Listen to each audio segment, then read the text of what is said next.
Class 10 কোষে দেখি 5.1 এই অঙ্কগুলো করব। তো এগুলো পরীক্ষাতে খুব আসে, 1 নাম্বার 2 নাম্বার এইভাবে আসবে। তো অবশ্যই তোমরা যদি এখানে কষ্ট করে শিখে যাও অবশ্যই তোমরা পারবে, ওখানে নাহলে পারবে না। একদম সহজ অঙ্ক। দেখো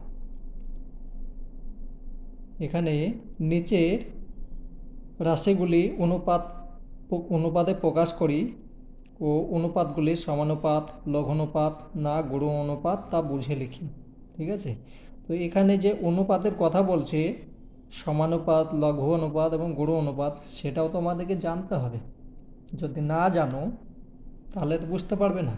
তো অঙ্কটা করার আগে আমরা উদাহরণে চলে যাই। ঠিক আছে, চলো। দেখো আমি এখানে কিছু লিখেছি, এটা যতক্ষণ না শিখবে তোমরা ওই অঙ্ক করতে গেলে সেটা পারবে না। অনুপাতের দুটো অংশ, একটা হচ্ছে কি, দেখো পূর্বপদ উত্তরপদ। ঠিক আছে, পূর্বপদ হচ্ছে বা সাইডে যেটা থাকবে সেটা হচ্ছে পূর্বপদ, ডাহিনে যেটা থাকবে উত্তরপদ। তার মানে 3 হচ্ছে পূর্বপদ আর 2 হচ্ছে উত্তরপদ। ঠিক আছে, বেশ। এবার এখানে দেখো 2:2 বা A:B দুটোই যদি সমান হয়, পূর্বপদ পূর্বপদ এবং উত্তরপদ দুটোই যদি সমান হয় তাহলে সমানুপাত। ঠিক আছে, দেখো এই দুটো সমান তাহলে সমানুপাত। আর দুটো যদি অসমান হয়, এটা হচ্ছে একটা দেখো 4:3 বা 5:2, তাহলে বৈষমানুপাত, মানে অসমানুপাত, মানে কোনো তার মিল নেই, দুটোর সঙ্গে কোনো মিল নেই, আলাদা আলাদা। ঠিক আছে, অসমান, এটা মানে হচ্ছে অসমানের চিহ্ন, তাহলে অসমান। বেশ, যদি পূর্বপদ বড় এবং উত্তরপদ ছোট হয় তাকে গুরু অনুপাত বলে। ঠিক আছে, দেখো 4:1 পূর্বপদ এইটা, এটা যদি বড় হয় আর এটা ছোট, তাহলে এটা কি বলবো আমি, গুরু অনুপাত। ঠিক আছে, আর যদি পূর্বপদ ছোট এবং উত্তরপদ বড়, মানে উল্টো একদম অপোজিট, তাহলে সেটা হয়ে যাচ্ছে কি, লঘু অনুপাত। এটুকু শেখা গেল। এবার আমি বইয়ে চলে যাচ্ছি। আমি এটা বই দেখেই লিখেছি, কিন্তু বড় হয়েছিল আমি ছোট্ট করে লিখেছি। চলো দেখো, কোনো অনুপাতের পূর্বপদ ও উত্তরপদ পরস্পর স্থান পরিবর্তন করলো। ধরো এখানে এইটা আছে, এটা এইদিকে গেল, এটা এইদিকে গেল, তখন তাকে কি বলবো? এগুলো তো ক্লাস 7-8এই শিখেছো, তবুও তোমাদেরকে এই অঙ্ক করার জন্য অবশ্যই জানতে হবে। তাহলে সেটা কি হচ্ছে, স্থান পরিবর্তন হয়ে গেলে ব্যস্তানুপাত বা বিপরীত অনুপাত। ঠিক আছে, এই দেখো উদাহরণ দিয়ে দিয়েছে। বেশ, এবার ধরো অনেকগুলো অনুপাত আছে, সেই অনুপাতগুলো এখানে 3-4টে যাই আছে, এখানে 3টে আছে। এই 3টার সঙ্গে পূর্বপদের সঙ্গে পূর্বপদ, এইটার সঙ্গে এইটা, তারপরে এইটা, আর উত্তরপদের সঙ্গে উত্তরপদ, এগুলো যদি গুণ করি তখন যে নতুন একটা অনুপাত তৈরি হয়ে যাবে, তখন তাকে বলবো আমরা কি, মিশ্র অনুপাত। তাহলে অনুপাত কতগুলো দেখো, শুধু আমরা তো যখন ছোট ছিলাম তখন তো শুনেছি বাস অনুপাত, আর কিছু তো শিখিনি। এখন আমরা অনেকগুলো অনুপাত শিখে নিলাম। ঠিক আছে, অনুপাতের আলাদা আলাদা নাম হয়। এবার আমি অঙ্কের মধ্যে যাব। ঠিক আছে, তাহলে অঙ্ক চলে এসেছে। এবার দেখো 1 নম্বর অঙ্ক। 1 নম্বর অঙ্ক হচ্ছে 4 মাস 1 বছর 6 মাস। এটাকে অনুপাতে করতে হবে দিয়ে, এটা কি অনুপাত সেটাও আমাকে দেখাতে হবে। ঠিক আছে, তো চলো, আমি আর বই বারবার নিয়ে আসবো না। ঠিক আছে, তোমাদের কাছে বই আছে, আমি শুধু প্রথমে দেখিয়ে দিলাম। এরকম যখন অঙ্ক থাকবে তখন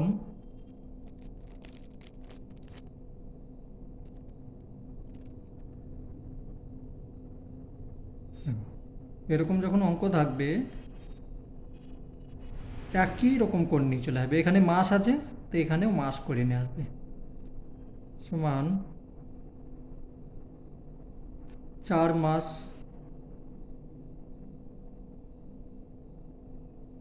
অনুপাত 1 বছর।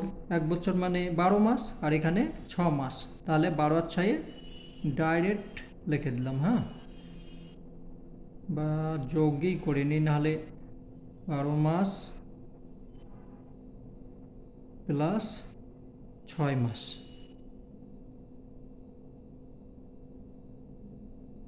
তাহলে এটা হয়ে যাচ্ছে কি 4 অনুপাত এটা 18। তাহলে এটা যদি কাটো তাহলে হয়ে যাচ্ছে কি, হয়ে গেল। তাহলে এটা আমি কি অনুপাত হবে, আমি কি বলেছিলাম অনুপাতের যে পূর্বপদ এবং উত্তরপদ। তো এখানে দেখো পূর্বপদ ছোট আছে আর এটা উত্তরপদ বড় আছে। তাহলে আমি কি বলেছিলাম, এটা হচ্ছে লঘু অনুপাত। ঠিক আছে, তার কারণ এই দিকটা ছোট আছে, এটা বড় আছে, আর এই দিকটা যদি বড় থাকতো তাহলে গুরু অনুপাত হতো। তাহলে লিখবে অতএব অতএব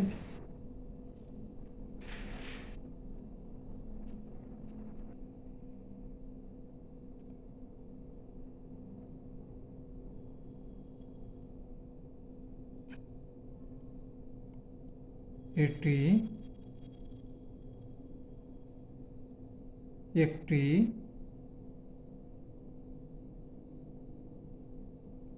লঘু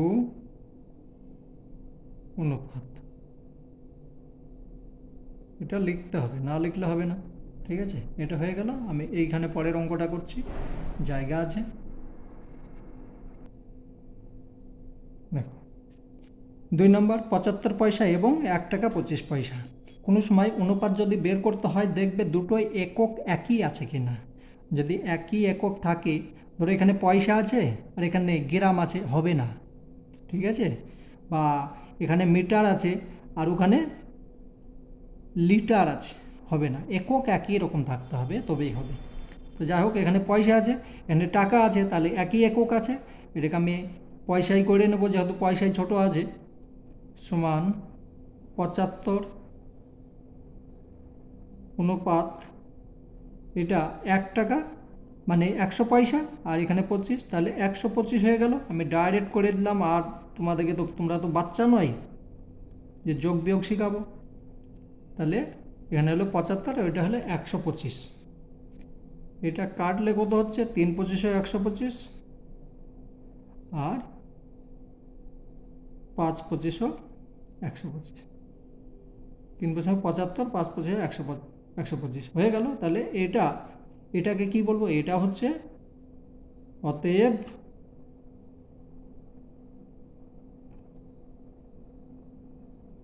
অনুপাত এটি একটি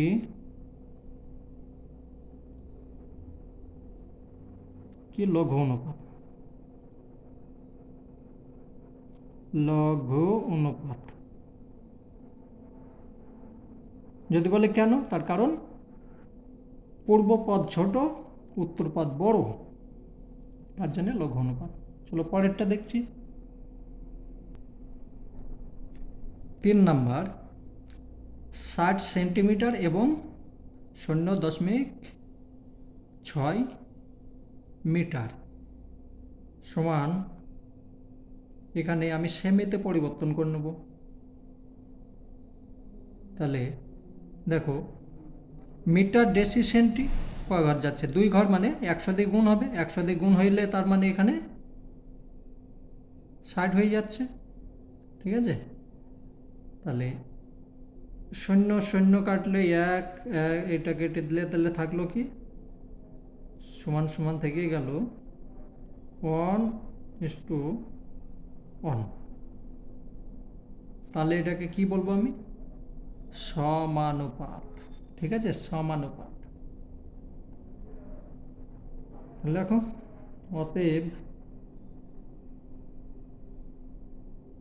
1:1 এটি একটি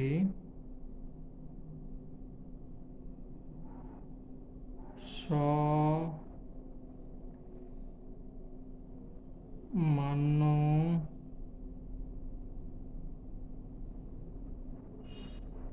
ঠিক আছে, সমানুপাত। বেশ। 4 নম্বর, খুব সহজ, শুধু একটু নিয়মটা জানতে হবে। এগুলো সহজ, নিচেরগুলো একটু কঠিন আছে, কিন্তু প্রথম দিয়ে করতে করতে যাবে, একটাও ছাড়বে না, তাহলে হবে। দেখো দেখো 1.2 কিলোগ্রাম এবং 60 গ্রাম। তো আমি গ্রামে করব এটাকে। তো গ্রামে যদি করি, তো এখানে 1000 হচ্ছে, কিলোগ্রাম থেকে গ্রামে যেতে গেলে 1000, তাহলে 1000 আর এখানে 200,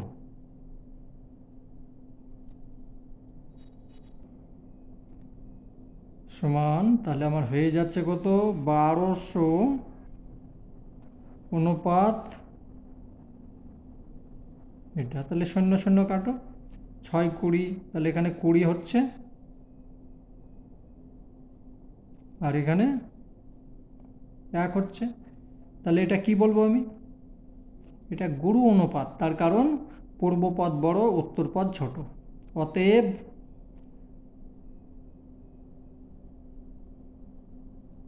এটি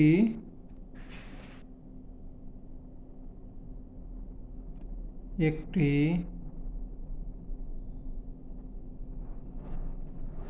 গুরু অনুপাত। ঠিক আছে, হয়ে গেল।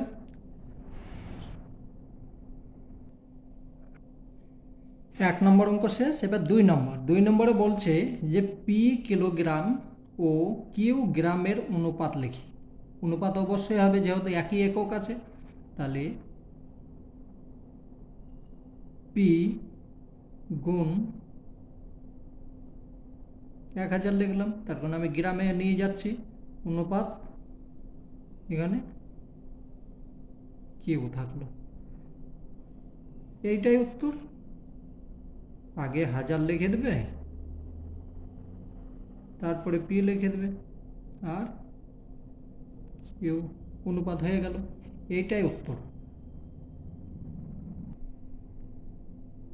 দেখো 2 নম্বর অঙ্ক আমি এইখানে করছি, জায়গা আছে, ঠিক আছে, আমি খাতা নষ্ট করছি না। 2 নম্বর, এক্স দিন ও জেড মাসের মধ্যে অনুপাত নির্ণয় করা কি সম্ভব? অবশ্যই সম্ভব। কেন বলো তো? তার কারণ আমি দিনকে মাস করে নিতে পারি, এই মাসকে দিন করে নিতে পারি। দুটো যখন একই একক থাকবে, তখন তোমার অবশ্যই সম্ভব। তাহলে বলবে ইয়েস, হ্যাঁ সম্ভব।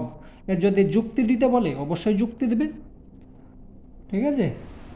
যদি যুক্তি দিয়ে বোঝাও, তাহলে অবশ্যই তাহলে বলবে হ্যাঁ সম্ভব, হ্যাঁ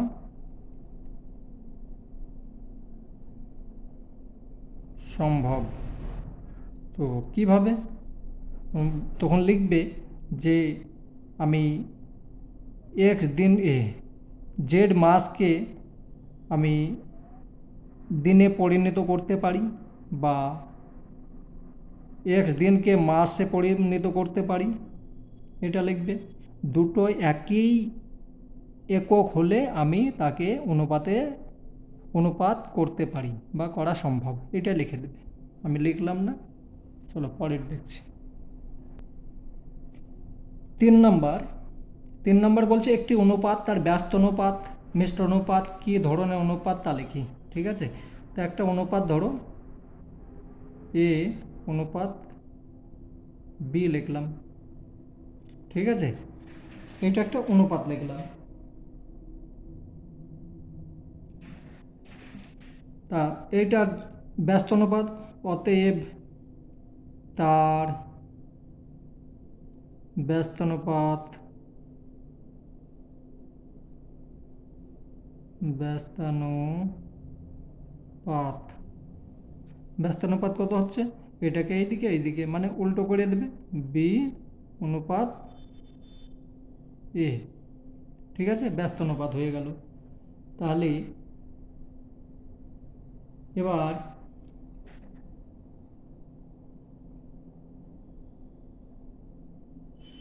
এটা যদি আমি মিশ্র অনুপাত করি, এইটা আর এইটা, এটা ব্যস্ত অনুপাত তো হয়ে গিয়েছে। এবার যদি আমি মিশ্র অনুপাত করি, এইটার সঙ্গে এইটা গুণ করবো, এইটার সঙ্গে এইটা গুণ করবো, তাহলে আমার অনুপাত কি দেখো, এইটার সঙ্গে এইটা গুণ করছি, তাহলে মিশ্র অনুপাত। অতএব মিশ্র, শুধু বোঝাবার জন্য এটা, এসব অঙ্ক না, মিশ্র অনুপাত।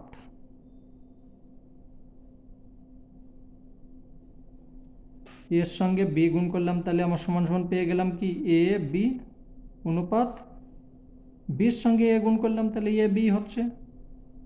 তো দুটো কেটে গেলে থাকছে কি, কিছু থাকছে, থাকে না, 1 অনুপাত 1। এটা উত্তর হয়ে গেল। ঠিক আছে, পরেরটা, এই যে কেবলে এবার একটু একটু আসছে অঙ্ক, চলো টুকে নিই।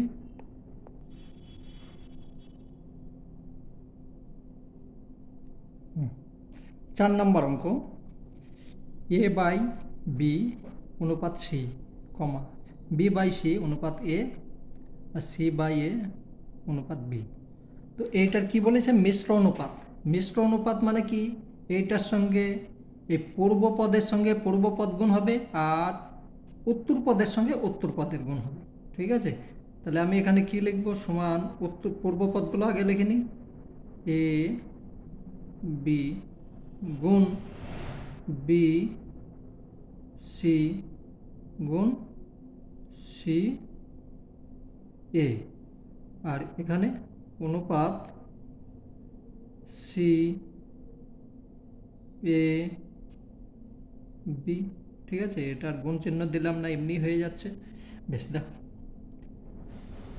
এইটার সঙ্গে এটা কাটলাম, এইটার সঙ্গে এটা কাটলাম, এটা এটা কাটলাম, থাকলো কি রসগোল্লা, না রসগোল্লা থাকবে না। ঠিক আছে, এখানে 1 থাকবে। ঠিক আছে, 1, আর এখানে এ বি সি, উত্তর হয়ে গেল। এইটাই হচ্ছে মিশ্র অনুপাত। মিশ্র অনুপাতের নিয়মটা হচ্ছে পূর্ব পদের সঙ্গে পূর্ব পদ, উত্তর পদের সঙ্গে উত্তর পদ। তাহলে এটা হয়ে গেল। এখন আমি 5 নম্বরে যাব। দেখো 5 নম্বর, এক্স স্কোয়ার অনুপাত ওয়াই জেড এর কোন অনুপাতের মিশ্র অনুপাত এক্স ওয়াই অনুপাত জেড স্কোয়ার হবে, হিসাব করে লিখি। দেখো, ধরি এক্স স্কোয়ার অনুপাত ওয়াই জেড এবং এ বি হচ্ছে মিশ্র অনুপাত। ঠিক আছে, এটাকে ধরে নিলাম মিশ্র অনুপাত, তাহলে হবে এইটা। তাহলে এবার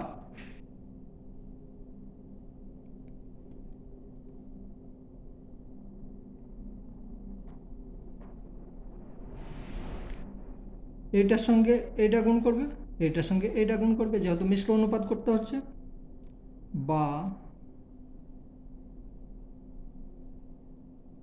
এ স্কোয়ার, এটার সঙ্গে এটা গুণ করলাম, এটার সঙ্গে এটা অনুপাত বি ওয়াই জেড সমান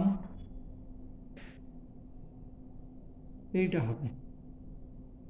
কঠিন অঙ্ক আছে, ঠিক আছে, এরকমই অঙ্ক, মাথা ঘোরা অঙ্কই পরীক্ষাতে আসে, সহজ আসবে না।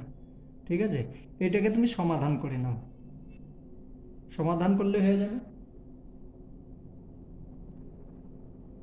মানে এখানে আমাকে এ বির মান বের করতে হবে, বা এ এক্স স্কোয়ার, এটা নিচে লিখতে পারি বি ওয়াই জেড সমান এক্স ওয়াই আর জেড স্কোয়ার। এবার দেখো, তোমরা যদি গুণ করো সেটাও হবে, বা তোমাকে আর একটা নিয়ম বুঝিয়ে দিচ্ছি। ঠিক আছে, ওপরের সঙ্গে ওপর কাটবে, নিচের সঙ্গে নিচে কেটে দেবে। কি আছে, এখানে আমার এক্স আছে একটা, এই দুটো, এখানে আছে একটা, তাহলে আমার থাকছে একটা। এখানে কোনো কিছু নেই, এখানে কোনো কিছু চেঞ্জ করতে যাবে না, যেহেতু আলাদা আলাদা আছে। এখানে বি নেই, এখানে বি আছে, এখানে বি নেই, তাহলে জেড কেটে যাবে। তাহলে এখানে আমি লিখতে পারি বা এ এক্স বাই এ এক্স লিখলাম, এখানে ও বেস সমান, এখানে আমি বি ওয়াই লিখলাম, জেড কেটে গিয়েছে, নিয়ে এক্স একটা কেটে গিয়েছে, তাহলে আমি এখানে লিখব এমনি শুধু ওয়াইটা থেকে গেল, এক্স আমার কেটে গিয়েছে একটা, ওয়াই থাকলো, জেড একটা কেটে গিয়েছে, এটা থাকলো। এবার কোণাকুণে তুমি গুণ করে দাও, বা কোণাকুণি গুণ করলে হচ্ছে কি এ এক্স জেড, এটা করো বি ওয়াই স্কোয়ার, বা আমি এখানে কিসের মান বের করব, শুধু বি এ বি এর মান বের করব। তাহলে এ অনুপাত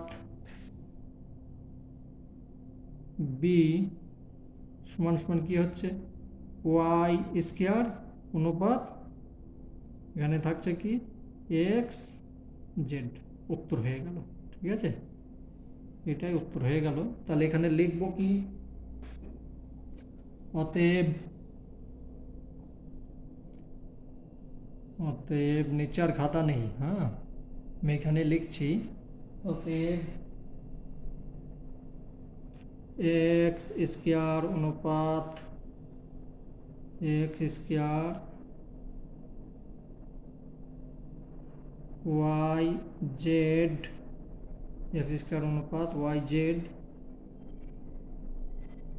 এবং এক্স স্কোয়ার ওয়াই জেড অনুপাত ওয়াই স্কোয়ার অনুপাত এক্স জেড, এই এক্স জেড এটা হবে।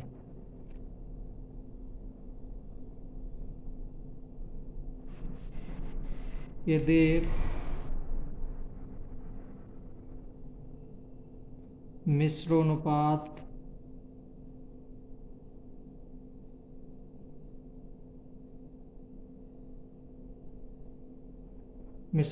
হবে এক্স ওয়াই অনুপাত জেড স্কোয়ার, এটা উত্তর। ঠিক আছে,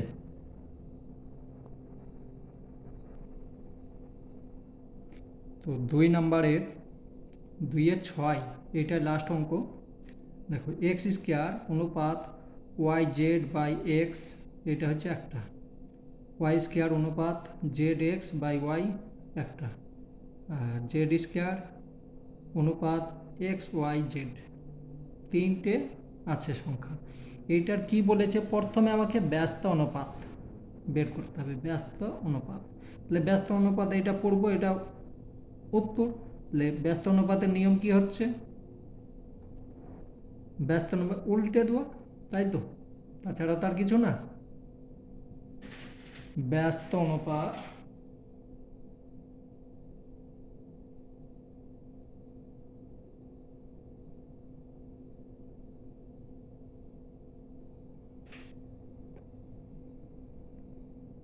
তাহলে প্রথমে আমি এইটার ব্যস্ত অনুপাত করছি, এক্স স্কোয়ার অনুপাত ওয়াই জেড বাই এক্স এর ব্যস্ত অনুপাত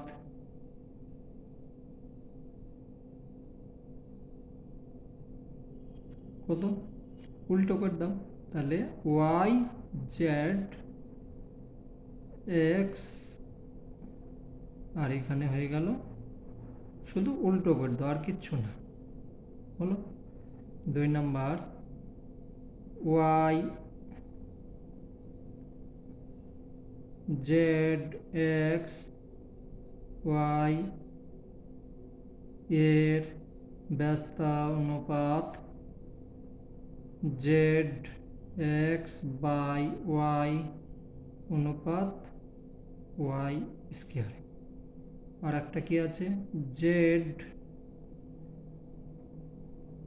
অনুপাত Y Y X by Z এর ব্যস্তানুপাত ওয়াই এক্স বাই জেড তারপর জেড স্কোয়ার।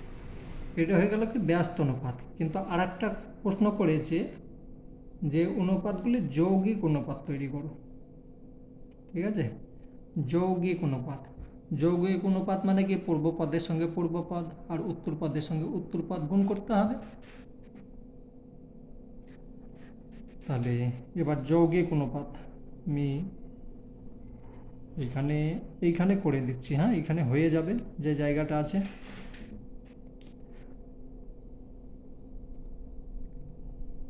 যৌগিক অনুপাত হলো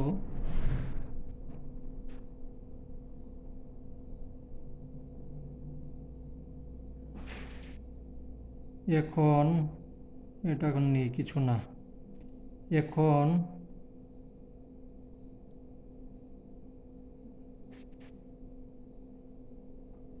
ব্যস্ত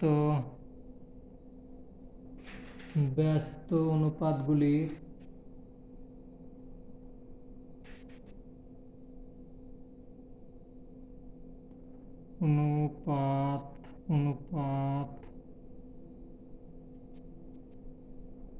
গুলির মিশ্র যৌগিক অনুপাত। মিশ্র বা যৌগিক একই, ঠিক আছে। মিশ্র অনুপাত হলো, তো প্রথমে এটা লেখো, এই যে এইটা ওয়াই জেড বাই এক্স গুণ জেড এক্স বাই ওয়াই গুণ ওয়াই এক্স বাই জেড। তো কোনটা কি কাটবে দেখো, আমি এই ওয়াইয়ের সঙ্গে এই ওয়াই কেটে দিলাম, এই এক্সের সঙ্গে এই এক্স কেটে দিলাম, এই জেডের সঙ্গে এই জেড কেটে দিলাম। আমার থাকছে কি, সমান, এইখানে লিখছি সমান, তাহলে এখানে থাকছে, ওপরে থাকছে Z X Y, X Y Z লিখে দিচ্ছি, এক্স ওয়াই জেড। নিচে কিছু থাকছে না,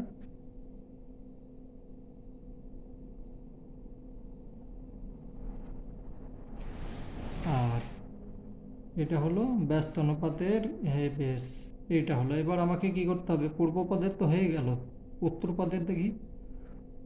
উত্তর পদেরগুলো হচ্ছে এক্স স্কোয়ার গুণ চিহ্ন ওয়াই স্কোয়ার গুণ চিহ্ন জেড স্কোয়ার।